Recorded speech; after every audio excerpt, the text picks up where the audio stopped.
مولا علی کرم اللہ وجہ الکریم کے پاس ایک بندہ گیا، اس نے جا کہا کہ حضور مجھے برے خیال ہی صرف اس وقت آتے ہیں جس وقت میں نماز پڑھتا ہوں۔ تو آپ نے فرمایا کہ یاد رکھو کہ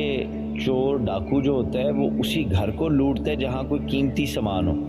تو تمہیں برے خیال اس لیے اس وقت آتے ہیں کیونکہ تم اللہ کی بارگاہ میں حاضر ہو رہے ہوتے ہو، تو شیطان اپنے جو تمہارے اوپر اب اس کا وار ہے وہ بڑھ جاتا ہے۔ اس کے لیے کرنا یہ چاہیے، آپ جس آیت مبارکہ کی تلاوت کر رہے ہیں اس کو سمجھیے۔ اب ہمارے ہاں ہم اجمی ہیں، عربی ہمیں نہیں آتی، ہمیں عربی سیکھنی چاہیے، اور اگر ہم عربی نہیں سیکھ سکتے تو کم از کم